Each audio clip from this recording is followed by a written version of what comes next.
मेरे अति प्रियो, आप सबको जय मसीह की।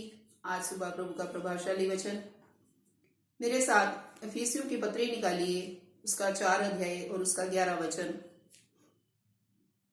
और उसने कितनों को प्रेरित नियुक्त करके, और कितनों को भविष्यद्वक्ता नियुक्त करके, और कितनों को सुसमाचार सुनाने वाले नियुक्त करके दे दिया। आमीन। प्रभु के प्रिय लोगों, इन दिनों में हम इफिसियों की पत्री में 4 अध्याय उसके 11 वचन में परमेश्वर की 5 प्रकार की सेवकाई के बारे में हम सीख रहे हैं। पहली सेवकाई जो प्रेरितों की सेवकाई, और दूसरी भविष्यवक्ता की सेवकाई। आज हम तीसरी सेवकाई के बारे में सीखेंगे, सुसमाचार सुनाने वाले नियुक्त करके दे दिया। परमेश्वर ने बहुत से लोगों को सुसमाचार सुनाने के लिए नियुक्त किया, उनको चुना, ताकि वे परमेश्वर के राज्य का सुसमाचार पूरी दुनिया में सुनाएं। प्रेरितों की पुस्तक में हम देखते हैं कि परमेश्वर का चुना हुआ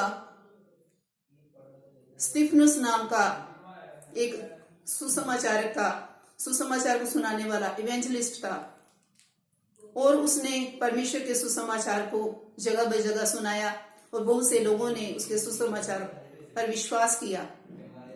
और इसी तरह से परमेश्वर का एक और सुसमाचार है जिसका नाम फिलिप्पुस था, और उसने बहुत से देशों में जाकर परमेश्वर के सुसमाचार को सुनाया, और बहुत सारे देशों को प्रभु यीशु मसीह के नाम से, उसके वचन से भर दिया, और बहुत से लोग बचाए गए। उन्होंने यीशु मसीह के नाम पर विश्वास किया। सुसमाचार का क्या अर्थ है? सुसमाचार का अर्थ है कि प्रभु यीशु मसीह जो इस संसार में आए, वो मेरे लिए और आपके लिए इस संसार में जन्मे, और उन्हें बहुत सा दुख सहा। वो मारे गए, गाड़े गए, और मृतकों में से तीसरे दिन जी उठे, और उन्होंने उस मृत्यु को अपने ऊपर ले लिया जो कि पाप की मृत्यु थी।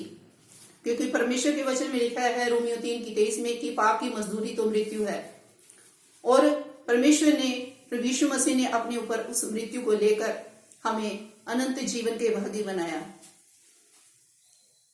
और परमेश्वर की ये हमारे लिए एक बहुत ही बड़ी आज्ञा है, और एक जिम्मेदारी भी है। हमने इस जिम्मेदारी को निभाना है, परमेश्वर की आज्ञा का पालन करना है, कि ताकि हम अलग अलग जगह पर जाकर, पृथ्वी की शोर तक जाकर हम परमेश्वर के सुसमाचार को सुनाएं। और बहुत से लोग जो पाप में अपने जीवन को व्यतीत कर रहे हैं, अंधकार की में अपने जीवन को व्यतीत कर रहे हैं, वह परमेश्वर के सुसमाचार को सुनकर, उसकी खुशखबरी को सुनकर, उसके वचन पर विश्वास करे, और पापों की क्षमा को प्राप्त करें, अपने जीवन में उद्धार को प्राप्त करने पाए। इन दिनों में प्रभु मुझको और आपको बहुत से आशीष दे, ताकि हम परमेश्वर के सुसमाचार को जगह जगह फैलाने पाए। इस वचन से प्रभु आप सबको आशीष और बरकत प्रदान करे। सबको जय मसीह की। God bless you all.